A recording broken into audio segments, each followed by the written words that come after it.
This is problem 1215 on page 754. Each of the systems shown is initially at rest. Neglecting axle friction and the masses of the pulleys, determine for each system A, the acceleration of block A, B, the velocity of block A after it has moved through 10 feet, and C, the time required for block A to reach a velocity of 20 feet per second. I don't know that the actual answers are interesting, but I think what's interesting is to contrast and try to predict what will happen between the various scenarios. So this is block A, and I haven't left myself enough space. Let me change that. So block A at 200 pounds. There's a rope or cable or something, a rope, I suppose, connected around a pulley, connected to another weight. This is a smaller weight, but I need some space, so I'm going to make it a decent size. 100 pounds mass for B. Case 2 is a little bit different. It looks equivalent, and I'll ask you, do you think this is going to come out exactly like case 1? So we've got the exact same weight attached around the exact same pulley, but now instead of having a 100-pound mass, we will put 100 pounds force in the cable. So we'll pull on it with 100 pounds force. Case 3 has the same setup in terms of a pulley and a rope and 2 weights, but now weight A is much more massive at 2,200 pounds mass. Weight B, also much more massive at 2,100 pounds mass. Notice that the difference has remained constant here from case 1. Here the difference is 100 pounds mass difference. This is 100 pounds mass difference. Okay? So take just a minute and think, if you're on the video, or discuss with the person next to you, which of these cases you think will be the same, which will be different, and why.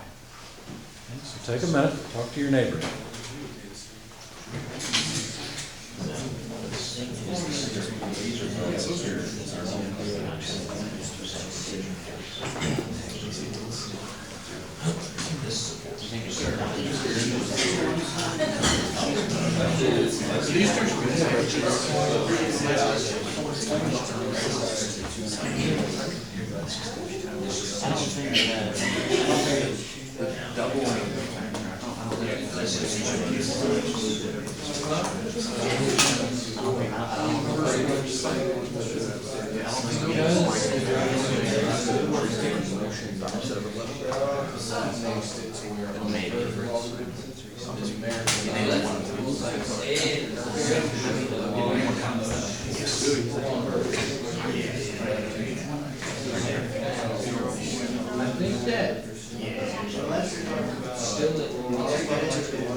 It sounds like the discussion has died down a little bit. How many people think that there are 2 cases where the analysis will be identical, the results will be identical, everything will be the same? Okay, what 2 cases would those be? 1 and 2. 1 and 2, okay, so a lot of people think 1 and 2 will be the same, all right? What will be different than about case 3? What are we supposed to find? I think we're supposed to find the acceleration of block A. Let's just start with part A, acceleration of block A. So you're thinking that the acceleration for case 1 and 2 for block A will be exactly the same, but you think that the acceleration for case 3 would be different. Why would you think the acceleration for case 3 would be any different? It has the same difference in mass. The ratio of masses is different. The ratio of masses is different, okay, all right. And yet you think that case 1 and 2 will be the same. Well, we could find out, right? We can go through the map and find out. What is different? What's the main difference between case 3 and the other 2 cases? Heck of a lot more mass, right? Mass, what is mass? It's basically resistance to change, right? It's inertia. And so this is going to resist change by quite a lot, whereas these masses won't resist as much because there's, now, on the other hand, case 1 has more mass than case 2, doesn't it? There's 300 pounds mass total there, whereas case 2 only has 200 pounds mass total. With that bit of insight, why don't you talk amongst yourselves again for just a couple of minutes, and then we'll decide if you still think that cases 1 and 2 will be the same. Because you agree that case 3 will be different, because there's so much more mass.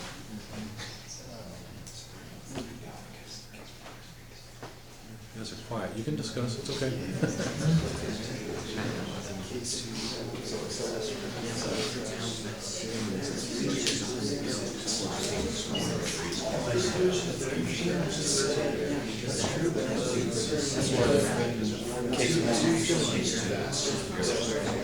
Gravity is You have to accelerate the mass first. The 100 pounds is also accelerating. But it's more mass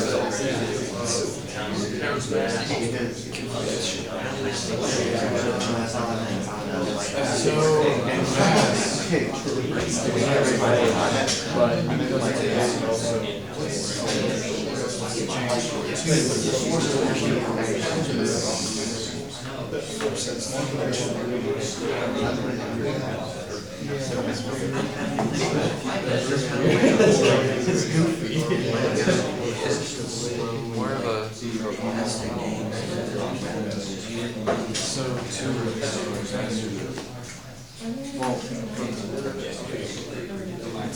All right, so how many people still think that cases 1 and 2 will be identical? Okay, how many people think they'll be different? All right, let me play devil's advocate then, since you've all changed your mind. Why will they be different?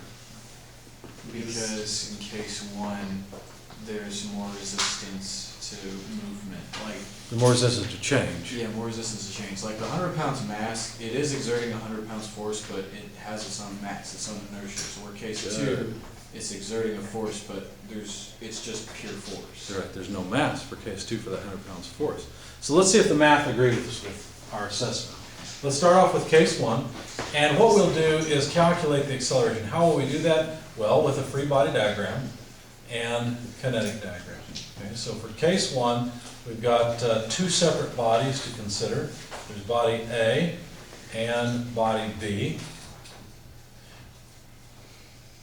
Can you tell me how much force acts on body A, just by looking, without multiplying by G?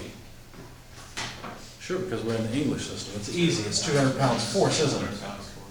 There will be 200 pounds force on 200 pounds mass when that 200 pound mass is on Earth. Same thing for B. There will be 100 pounds force. Can you tell me how much the rope will pull up on A and on B? We don't know, do we?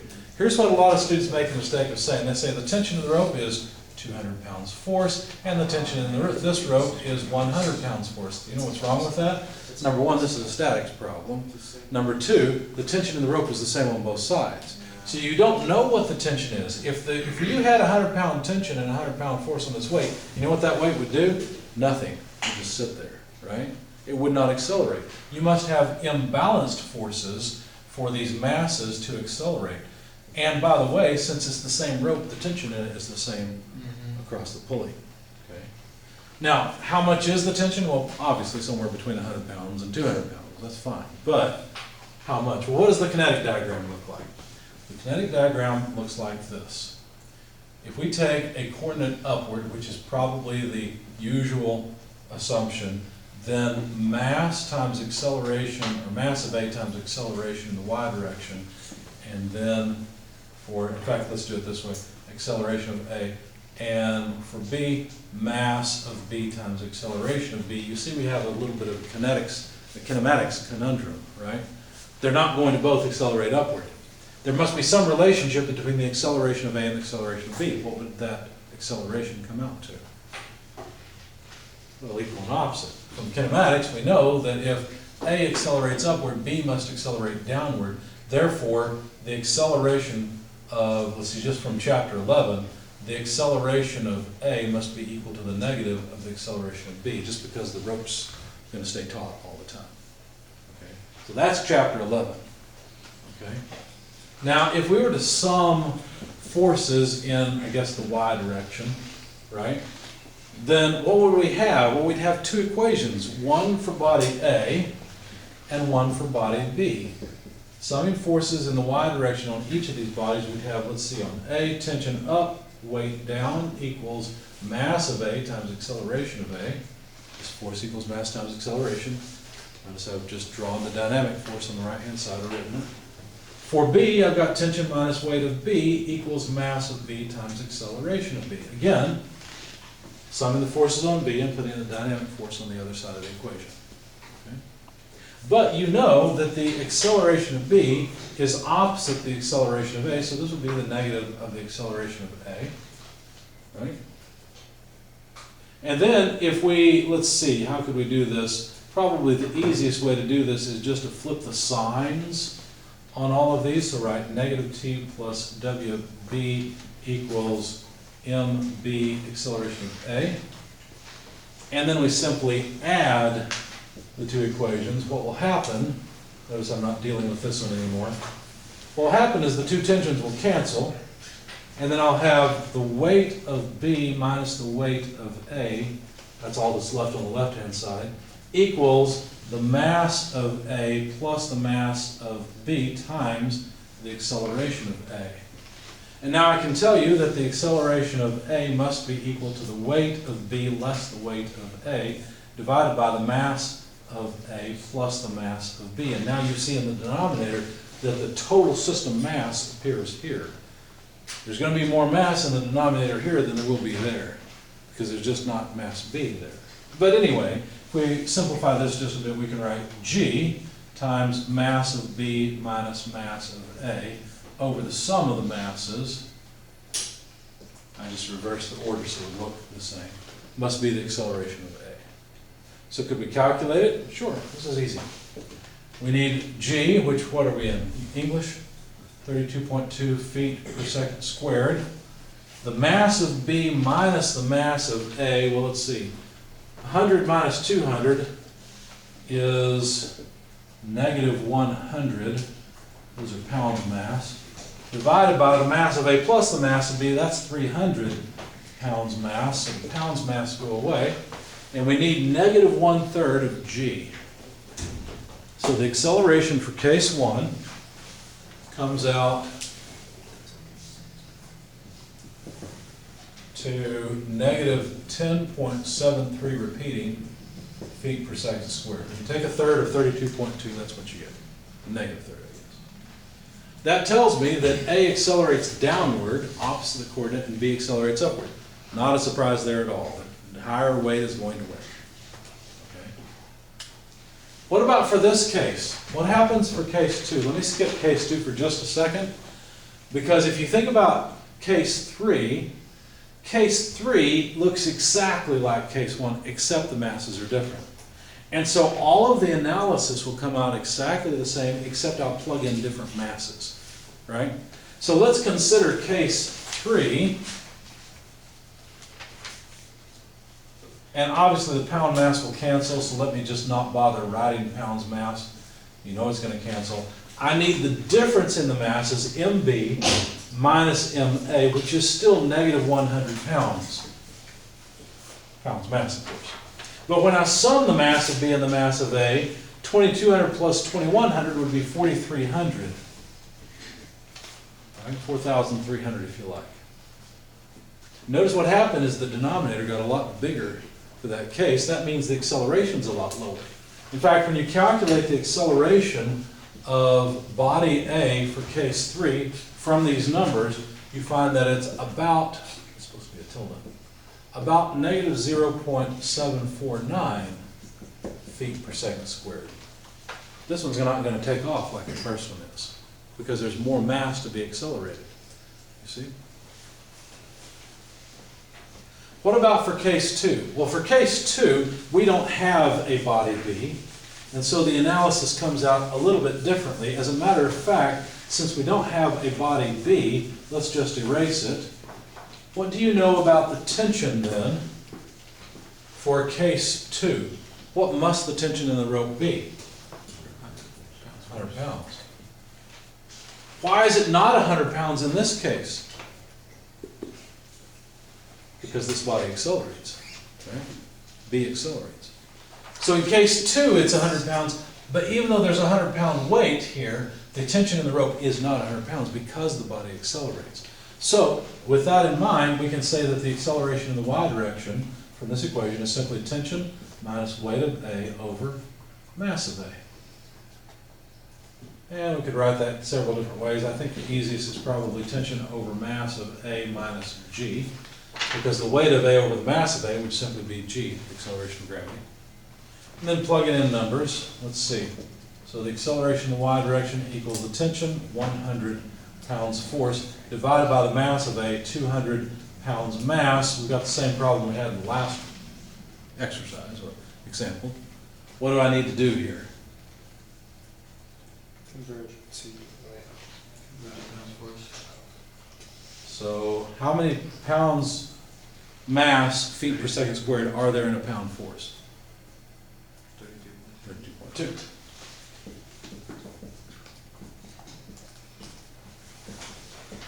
I want you to start thinking about pounds mass, feet per second squared as a valid force, just like you think of feet per second squared as a valid acceleration. You probably no longer think about length per time squared as length and time squared. You think about it as acceleration. In the same way, pounds feet per second squared are force. They're just not the same amount of force as 1 pound force. Okay? So then minus G, 32.2 feet per second squared. When you plug all of this into a calculator, you will find that the acceleration of body A in this case is negative 16.1 feet per second squared. Notice what's happened. The highest acceleration is actually 2. Why is it the highest acceleration? Because it has the lowest mass. Okay.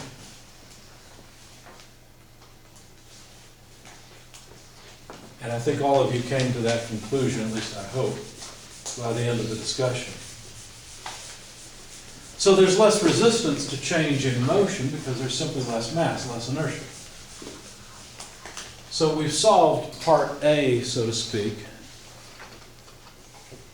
of the question. Part B is what's the velocity of block A after it has moved through 10 feet? Well, now we're back to kinematics. So now we know that delta Y is 10 feet. Or is it really? Is the change in position of block A positive 10 feet? No, it's a negative 10 feet. Okay, and that's delta Y. So the question is, what is the, sorry, I forgot, the velocity of the block after it's moved through 10 feet? Well, can we use a constant acceleration equation in this case? Sure. We've got constant acceleration. We calculated its magnitude. We didn't say it changed with time because it doesn't. The velocity changes with time, but not the acceleration. So what equation should we use if we want to get velocity out of this? Which of the 3 kinematic equations that deal with constant acceleration should we use? What do you think? Position. X equals X naught. I wouldn't use that one, because here, watch what happens. If you write y equals y naught plus v naught yt plus 1/2 ayt squared, I know we don't have any initial velocity, and I know we have a change in position, but the question is not how much time elapsed, right? How about this one instead? The velocity squared equals the initial velocity squared plus 2ay delta y. That would be better because that'll give us our desired result more directly. The initial velocity is still 0, but we could then say that the velocity is equal to the square root of 2ay delta y. So that velocity would be root 2 acceleration in y direction, negative 10.73 repeating feet per second squared. Delta y, negative 10 feet. You see why it's important to figure out the correct sign here? Because otherwise, if we didn't realize that was a negative 10 feet, we wouldn't realize that we were not trying to do something the electrical guys do and take the square root of -1, right? So we'll end up with feet per second from this calculation. And I didn't do that part. I forgot to do that. So help me out. So 107.3 times 2 would be 214.6. What's the square root of 214.6? 14.65. That is the velocity of A for case 1 after 10 feet, 14.65 feet per second. How about for case 2? Would this analysis still be valid for, well, except for the numbers, of course. Would this analysis still work for case 2? Yes, why? Because it's just kinematics. Now, we know the acceleration of body A is just a different acceleration than for case 1, negative 16.1 feet per second squared. Of course, that won't come out to 14.65, but it's just chapter 11 now. Okay? 17.94. 17.94? Yep. Thank you. And what about for 3? Same story, different acceleration. Negative 0.749 feet per second squared. What do we get here? 3.87. 3.87? Yep.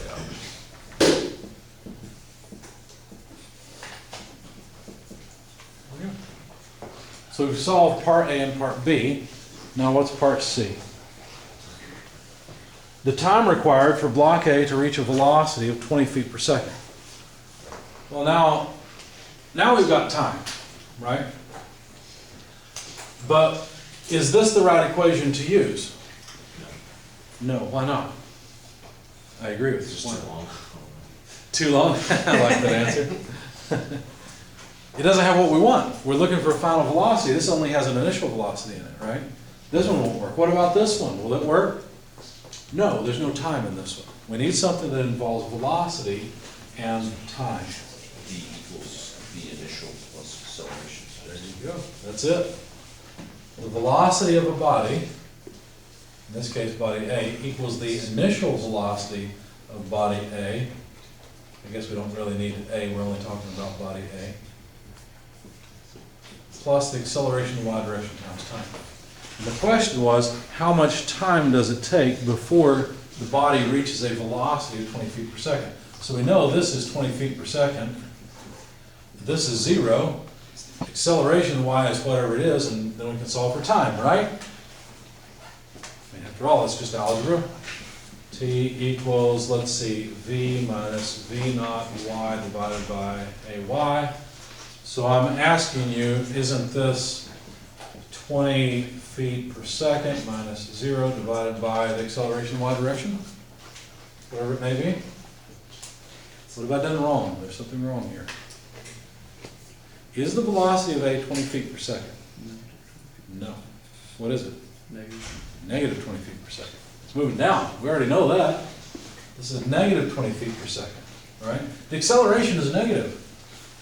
Again, if we don't have a negative acceleration, we've got negative over positive or vice versa, we're going to get negative time. We've invented a time machine again. We seem to do that frequently in dynamics. Too bad they don't work. Actually, I'm not sure that it's too bad that they don't work.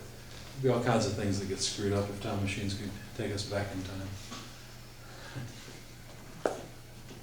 All right, so let's calculate time for case 1. Negative 20 feet per second divided by AY, negative 10.73 repeating feet per second. That's what, about 2 or so, roughly? 2 seconds?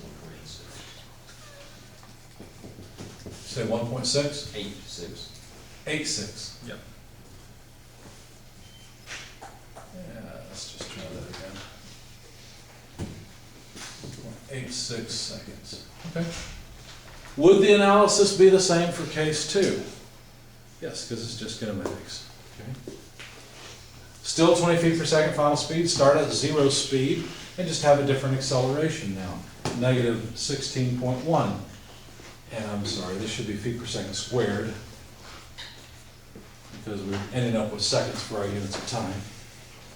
So we didn't really get rid of all of the seconds. We just get rid of the squared. So negative 20 over negative 16.1 equals what? 1.24, thank you. And finally, divided by negative 0.749. This is gonna take a whole lot longer, isn't it? 26 what? 0.7. Thank you. Why does that take so long to accelerate? It wants to be accelerated, simple. Okay. It's almost like we proved Galileo wrong, right? Galileo said everything would drop at the same rate. This is not exactly dropping. Right, one's rising, the other one's dropping. We didn't prove him wrong, in fact, we proved him right. Because what we said here is that actually the amount of force that's exerted on a body is proportional to the mass. Okay? But the inertia of the body, the mass, prevents it from accelerating quite so quickly. Right?